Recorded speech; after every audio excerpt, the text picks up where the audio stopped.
कि आप भी उन्हीं 99% मैरिड कपल में ही आते हो जो एक दूसरे के प्रति कंपैटिबल नहीं है, या ये कह लो कि जो एक दूसरे के प्रति अनुकूल नहीं है। और जिन लोगों को ऐसा लगता है कि हाँ वो एक दूसरे के प्रति कंपैटिबल हैं, तो उनका ये भ्रम टूटने वाला है। और वो कपल जो कि इस सच्चाई से ऑलरेडी वाकिफ हैं कि हाँ वो एक दूसरे के प्रति कंपैटिबल नहीं है, तो उन लोगों को इस वीडियो में सॉल्यूशन मिलने वाला है कि कैसे आप एक दूसरे के प्रति कंपैटिबल हो सकते हैं। बस आप लोगों को इस वीडियो को लास्ट तक देखना होगा, स्किप मत कीजिएगा। तो सबसे पहले हम कंपैटिबल को समझ लेते हैं कि कंपैटिबल का मतलब क्या होता है।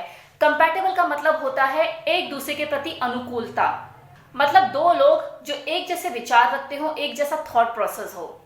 कंपैटिबल होने की कई फील्ड हो सकती है, यहाँ पर मैं कुछ चीजें आपको बताऊंगी ताकि आप कनेक्ट कर पाए easily, like look wise, behaviour wise, care wise और डेली एक्टिविटीज वाइज। या फिर इसे सिंपल एंड शॉर्ट आप कुछ ऐसे समझिए कि जब आप अपनी क्लोजेस्ट फ्रेंड के साथ बातचीत करती हैं, गुफ्तगू करती हैं अकेले में, तो ऐसी कौन सी आदतें हैं आपके हस्बैंड की जिनके बारे में आप शिकायतें करती हैं, तो मतलब उन चीजों में आप और आपके हस्बैंड कंपैटिबल नहीं है। सेम चीज हस्बैंड अगर अपने किसी क्लोज फ्रेंड से, और वो फ्रेंड फीमेल भी हो सकती है, मेल भी हो सकता है, उससे जब बात करते हुए अपनी वाइफ की जो कमियां उसे नजर आती है उसके बारे में उससे खुलकर जिक्र करता है, तो मतलब वो जो कमियां जो हैं, वो चीजें जो हैं जो उसे कचोटती है, उन्हीं चीजों में वो उसके साथ कंपैटिबल नहीं है। तो इस तरह से जब आप चीजों को देखते हैं तो आपको ऐसे सैकड़ों रीजन मिल जाएंगे जहां पे आप एक दूसरे के प्रति कंपैटिबल फील नहीं करते।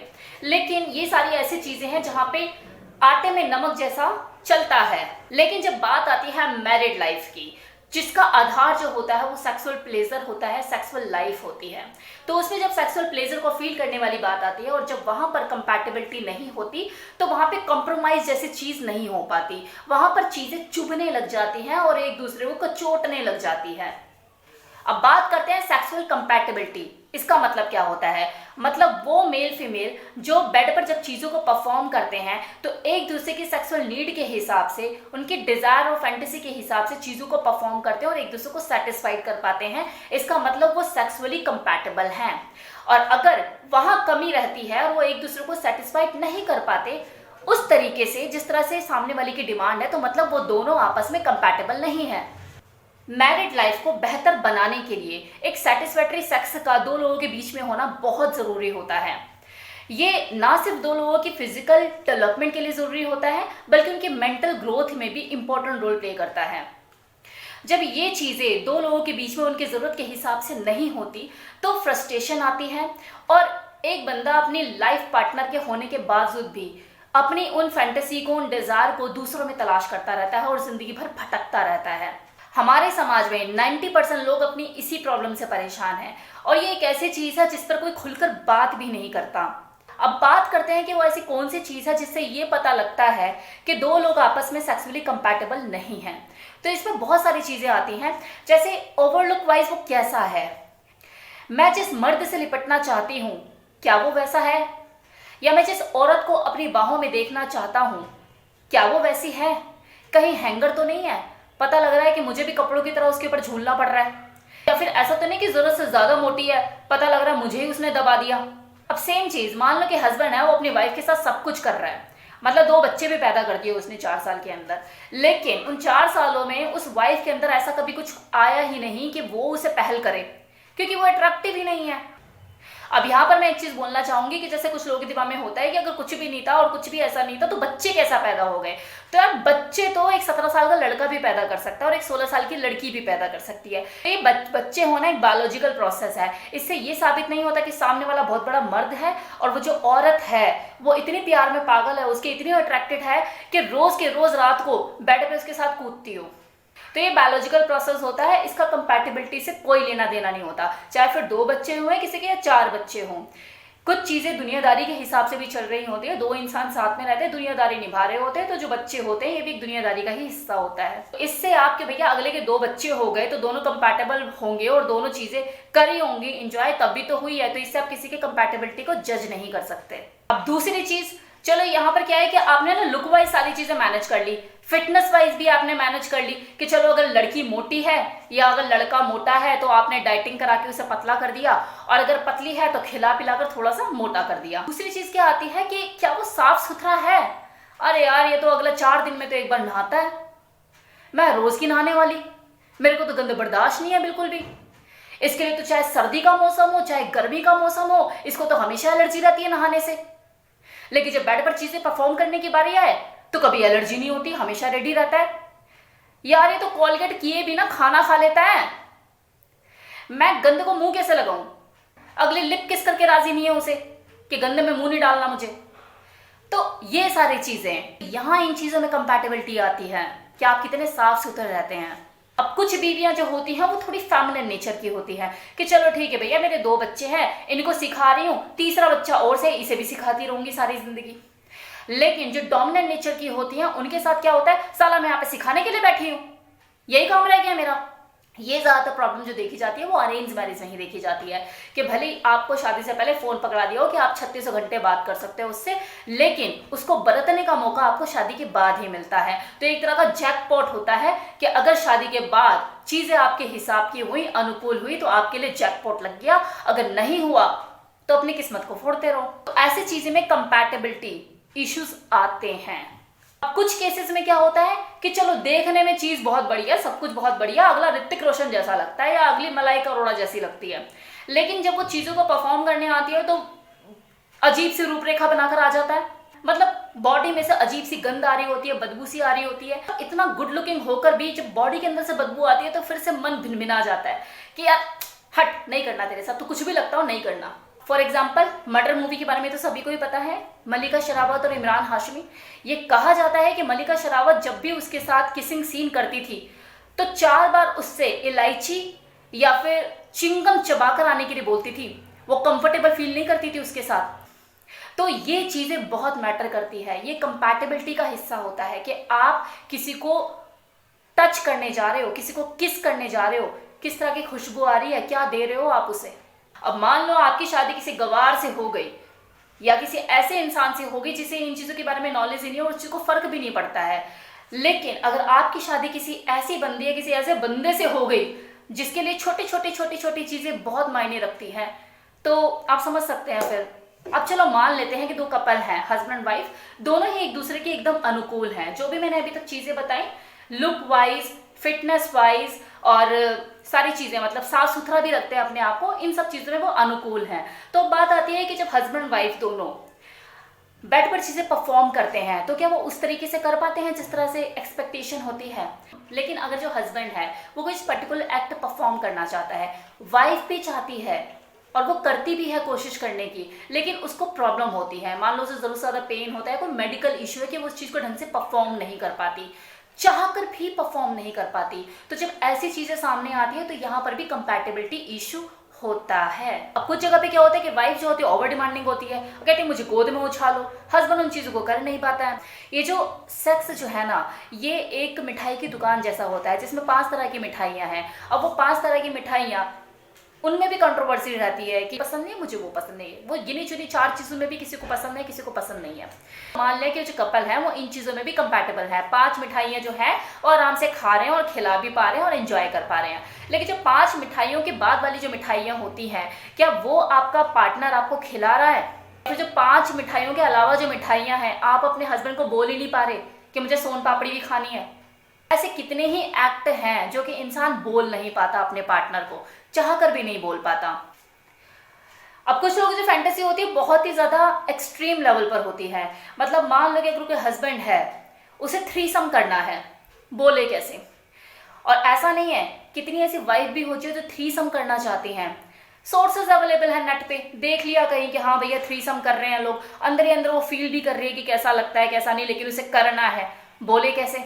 अब वो हस्बैंड है, चाहता है 2 लड़कियों के साथ, अपनी वाइफ भी और एक लड़की और, उसकी वाइफ को वो बोले कैसे? चाहे भले उसके अंदर भी मन में ये चीजें हों, लेकिन एक दूसरे को बोल ही नहीं पा रहे हैं। अब वो जो हस्बैंड है उसके दिमाग में क्या चल रहा है, यार मैं इसे बोलूं कैसे, इसके हिसाब से तो मैं लुट जाऊंगा, पिट जाऊंगा, बर्बाद हो जाऊंगा, कंगाल हो जाऊंगा, मुझे कोई दूसरी औरत छू लेगी कि मेरी तो सारी अच्छाइयाँ ही खत्म हो जाएगी अगर कोई दूसरी औरत छू लेगी मुझे, मेरे को तो दिवालिया घोषित कर देगी मेरी बीवी। कितने लोग हैं जो स्वैपिंग की फैंटेसी रखते हैं। आप बिलीव नहीं करेंगे, इंस्टा पे मुझे मेरे इंस्टा अकाउंट पे कितने मैसेज आते हैं, अच्छे अच्छे प्रोफाइल के जो लोग हैं उनके मैसेजेस आते हैं कि मैम हमें प्लीज बताइए कि हम अपनी वाइफ को स्वैपिंग के लिए कैसे राजी करें। आप प्लीज एक वीडियो बना दीजिए वाइफ स्वैपिंग के ऊपर कि एक वाइफ को कैसे राजी किया जाए। ये फैंटेसी है लोगों की। कुकल्डिंग के लिए लोग मरे जा रहे हैं, एंजॉय करना चाहते हैं, पूछते हैं मुझसे हम अपनी वाइफ को कैसे राजी करें, एक वीडियो बना दो।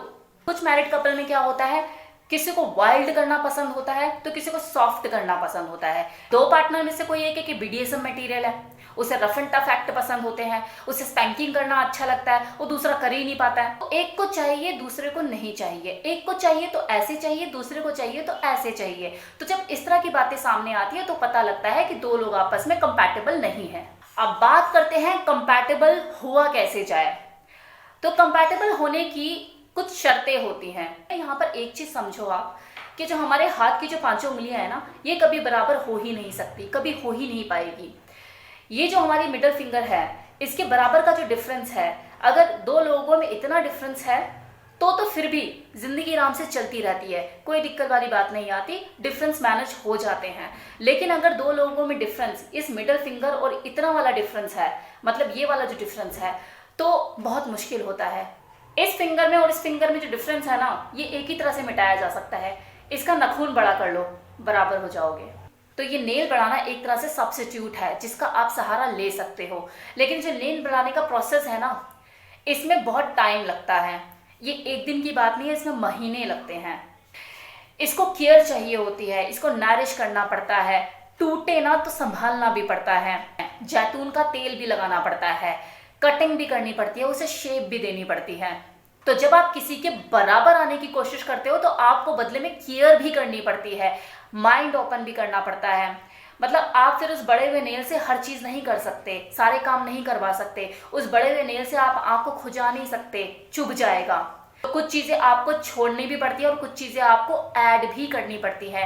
नेल्स बड़ा करके आप जिम में एक्सरसाइज नहीं कर सकते, तो कहीं ना कहीं आपको थोड़ा डिस्कम्फर्ट भी उठाना पड़ता है, आपको कंप्रोमाइज भी करना पड़ता है। तो अगर आप ये कंप्रोमाइज करने के लिए तैयार हो, केयर करने के लिए तैयार हो, नरिश करने के लिए तैयार हो, टाइम देने के लिए तैयार हो, तो आप अपने दोनों के बीच का जो गैप है इसे आराम से भर सकते हो। अब बात करते हैं कि अगर आप दोनों को एक दूसरे के बराबर करना है, कंपैटिबल करना है, तो क्या करना होगा। क्योंकि यहाँ तो तक बात थी नेल्स की, लेकिन अब बात है रिलेशन की। तो यहाँ पर आपको क्या करना होगा, सबसे पहले आपको खुली किताब बनना पड़ेगा। एक दूसरे को लेकर बैठो और पूछो व्हाट डू यू वांट, क्या चाहते हो तुम, अपने आप को खोलो। देखो शुरू शुरू में क्या होगा, दोनों में से कोई भी एक झिझकेगा, नहीं बताएगा। वाइफ भी झिझकेगी, अगर कोई हस्बैंड अपनी वाइफ से पूछ रहा है तो वाइफ नहीं बताएगी खुल के, और जो अगर वाइफ हस्बैंड से पूछ रही है वो नहीं बताएगा। क्यों बताएगा, कैसे बताएगा, वो यही बोलेंगे कि यार पागल है क्या, सब कुछ सही चल रहा है, सब ठीक है, क्या तेरे दिमाग में फितूर चला है, रिया मल्होत्रा की वीडियो को ज्यादा देखने लग गई है क्या। लेकिन जब आप time to time continue efforts करते रहोगे तो ऐसे में वो एक टाइम आएगा कि खुलेगा और वो अपनी जो अंदर की जो इच्छाएं हैं आपको बताना शुरू करेगा। और जब वो बताना शुरू करेगा तो ये समझ लेना कि अभी भी उसने 30% ही बताया है आपको, 70% अभी भी वो दबा के रखे हुए हैं। और जो 30% अगर उसने झिझकते हुए शर्माते हुए खुद को खोला और उसी में ही आपने गंदा सा मुंह बना दिया, तो ये समझ लो कुछ बाकी का जो 70% है ना, वो कब्र में दफन हो जाएगा। कोई भी चीज अगर वो बोल रहा है हिम्मत करके और आपको सुनने के बाद आपके रोंगटे खड़े हो रहे हैं, तो किसी भी कीमत पे इतना कंट्रोल रखो कि आपके एक्सप्रेशन चेंज ना हो फेस के। बिल्कुल भी उसे गंदा वाला एक्सप्रेशन नहीं जाना चाहिए आपकी तरफ से, अगर आपको 100% उसका निकलवाना है कि उसके अंदर चल क्या रहा है। कि आपको क्या करना है, बदले में आपको उसके एक्साइटमेंट लेवल को बढ़ाना है, उसे प्रमोट करना है, ताकि वो बच्चों की तरह पूरा ओपन होकर आपको सारी चीजें बताए। तो इस तरह से क्या होगा, उसको बल मिलेगा। और जब उसको इस तरह से लगेगा कि हाँ मेरी बातों को मेरी जो वाइफ है वो सुन रही है, समझ रही है, तो वो 10% और खुलेगा। 60% अभी भी उसके अंदर ही होगा। और वो 60% को निकालने के लिए आपको इमीडिएट क्या करना है, जो उसने चीजें बताई है 2-3 चीजें मन को मार के परफॉर्म कर लेनी है। यार परफॉर्म तो करके देखो, एक बार करके तो देखो। क्योंकि कई बार क्या होता है, कोई चीज़ जो हमें बताई जा रही होती है वो हमें सुनने में बड़ी अजीब सी लग रही होती है, लेकिन जब हम उसे करने पे आते हैं तो जब हम 1-2 बार करते हैं तो हमारा इंटरेस्ट उसमें डेवलप हो जाता है। इसे बिल्कुल ऐसे ही समझो जैसे सेक्स जो होता है ना, ये एक नशे की तरह है। जैसे शराब है, अगर कोई शराब फर्स्ट टाइम पीता है तो क्या उसे अच्छा लगता है? बिल्कुल अच्छा नहीं लगता। उसके सर में चक्कर आते हैं, उसे उल्टी ऐसा लगता है, नाली में गिरता फटता है। लेकिन जब वो 2-3 बार उसे पीता है तो उसका मजा आना शुरू होता है उसे, और उसे लगता है कि यार इससे बढ़िया तो कोई चीज़ ही नहीं है। तो सेक्स बिल्कुल वैसी ही चीज़ है। जितने भी जिस तरह के भी एक्ट होते हैं शुरू शुरू में बड़े अजीब लगते हैं, लेकिन जब उसे करने पे आते हैं तो कुछ चीज़ें ऐसी होती हैं कि जो सुनने में अजीब लगती है, देखने में अजीब लगती है, लेकिन जब की जाती है और जब उसके बाद फील आती है तो लगता है यार इससे बढ़िया तो कोई चीज़ ही नहीं। होता है ऐसा। दुनिया में कोई भी चीज़ जो बनाई गई है वो कोई ना कोई इंसान इस दुनिया में है जो उसे परफॉर्म करता है, इसीलिए वो एग्जिस्ट करती है। तो ऐसा नहीं है कि अगर आपके हस्बैंड ने या आपकी वाइफ ने 10 चीज़ें आपको बताई, आपको एक भी पसंद ना आए, करके तो देखिए। चलो मान लिया उसने जो चीज़ें आपको बताई, आपने अटेम्प्ट लिया, लेकिन आपको पसंद नहीं आया, आप कंफर्टेबल नहीं हो, तो खुद से मत बोलो। खासकर फीमेल जो वाइफ है, कभी भी खुद से मत बोलो अपने हस्बैंड को कि मुझे पसंद नहीं आया। उसे ये मत बोलो कि अश्लील दिमाग है तुम्हारा, ये सब चीज़ें करोगे तुम मेरे साथ, मत बोलो। उसको फील होने दो। आपके हस्बैंड को लगना चाहिए कि आप कंफर्ट फील नहीं कर रहे। आपके एक्सप्रेशन थोड़े ऐसे होने कि आप करना तो चाह रहे हो लेकिन कर नहीं पा रहे। तो ऐसे में क्या आपके हस्बैंड के ही दिमाग में आएगा कि यार मेरी वाइफ ने कोशिश तो की मेरे लिए, वो करना तो चाहती है लेकिन वो कर नहीं पा रही है। ऐसे में अगर आपका हस्बैंड बहुत केयरिंग एटीट्यूड वाला है, आपसे बहुत प्यार करता है, तो वो तभी के तभी बैक ऑफ हो जाएगा। वो आपको देख ही नहीं पाएगा इस तरह से कि आप ज़बरदस्ती कोई चीज़ कर रहे हो। और इनफैक्ट उसे ये खुशी होगी कि मेरी वाइफ ने मेरे लिए अटेम्प्ट तो लिया लेकिन वो कर नहीं पाई। तो मान लो उसकी इच्छाएं जानने के बाद भी आपने अटेम्प्ट नहीं लिया, तो उसके अंदर तो जो आग है वो दबी की दबी रह गई ना। लेकिन अगर आपने अटेम्प्ट ले लिया, आपने करने की कोशिश करी, और जो हस्बैंड है वो देख रहा है कि मेरी वाइफ मेरी खुशी के लिए सारी चीज़ें कर रही है लेकिन उससे हो नहीं पा रहा, तो वो खुद रुक जाएगा। तो इसी को ही कहते हैं नखून निकाल कर बराबर करना। तो सबसे पहले आपको क्या करना है, 30% जो चीज़ें उसने आपको बताई उस पर आपको अटेम्प्ट लेना है। कोई चीज़ें आपको पसंद आएगी, कोई चीज़ें आपको पसंद बिल्कुल नहीं आएगी। तो जो चीज़ आपको पसंद आई उसे कंटिन्यू करना शुरू करो, और जो चीज़ें पसंद नहीं आई उसके लिए आप अपने हस्बैंड से या अपनी वाइफ से टाइम लो कि बेबी इन चीज़ों को भी अभी करेंगे लेकिन मैं अभी इन चीज़ों में कंफर्ट नहीं हूँ, मुझे थोड़ा सा अपना माइंड प्रिपेयर करना है, फिर हम इन चीज़ों को करेंगे। तो छोड़ेंगे किसी को नहीं, करेंगे सब कुछ। तो ऐसे में जब आप उससे पूरा खुल जाओगे और 30% चीज़ों को आप अटेम्प्ट भी कर लोगे, तो जो आपका हस्बैंड है या जो आपकी वाइफ है 100% पूरा निकल कर बाहर आ जाएगी। और ऐसा आएगा कि आपका पार्टनर आपसे खुद बोलेगा कि जी ली मैंने अपनी जिंदगी, हमने ये भी कर लिया, हमने वो भी कर लिया, हमने ऐसा भी कर लिया, हमने वैसा भी कर लिया, अब कोई ख्वाहिश नहीं है। और इसके बाद आपका जो हस्बैंड होगा या आपकी जो वाइफ होगी वो खुद से जो बाकी की चीजें थी उसका आइडिया खुद से ड्रॉप कर देगी। उसके दिमाग में एक ही चीज़ चलेगी, चाहे वो हस्बैंड हो या वाइफ हो, कि भाई मेरे पार्टनर ने मेरी खुशी के लिए इतना अटेम्प्ट किया, अपनी तरफ से उसने पूरी कोशिश करी, लेकिन वो बाकी की चीज़ें करने में असमर्थ है, कंफर्टेबल फील नहीं करती, तो मैं आइडिया ही ड्रॉप कर रहा हूँ। मतलब वो खुद से खुशी खुशी उन चीज़ों को त्याग देगा। सबसे बड़ी बात, उसने खुद उन चीज़ों को ड्रॉप किया होगा तो उसके अंदर कोई काश वाली फीलिंग नहीं रहेगी, कोई आग दबी हुई नहीं रहेगी, वो फुल्ली सेटिस्फाइड होगा। तो इस तरह से आप पूरे 100% कंपैटिबल की रेशो पे पहुंच जाओगे। किसी को किसी से कोई शिकायत नहीं रहेगी। हस्बैंड भी सोचेगा यार कि अगर मेरी वाइफ 10 में से मुझे 7 चीजें दे रही है तो क्या 3 में छोड़ नहीं सकता। हो गया ना कंपैटिबल। मेरी जो वीडियो है ना वो सिर्फ मजे लेने की चीज नहीं है। अगर वाइफ अकेले देख रही है तो अपने हस्बैंड को दिखाओ, और अगर हस्बैंड अकेले देख रहा है तो अपनी वाइफ को दिखाओ। साथ साथ बैठकर देखो, आपकी जिंदगी में इस खालीपन को पाटने का काम करेगा। अगर सब कुछ ओके है दोनों के बीच में तो बहुत बढ़िया है, लेकिन अगर ओके नहीं है तो कुछ तो काम करेगा। या तो बैठकर देख लो वीडियो को, समझ लो चीज़ों को, अदरवाइज एक्स्ट्रा मैरिटल अफेयर के लिए तैयार रहो, क्योंकि अगर आप पूरा नहीं करोगे तो कोई और पूरा करेगा। ये फैंटेसी है, ये मानेगी नहीं। और आपकी जानकारी के लिए बता दूं, एक्स्ट्रा मैरिटल अफेयर जो है वो इंडिया में लीगल हो चुका है, आप कुछ कर भी नहीं सकते। अवैध चीजें अब वैध हो चुकी हैं। तो इस वीडियो के बहाने आपको मौका मिल रहा है, अपने बीच की जो खाई है इसको पाटो, भरो इसे। Thank you for watching this video. मिलते हैं किसी नई वीडियो में किसी नई इन्फॉर्मेशन के साथ। तब तक के लिए टेक केयर, बाय बाय।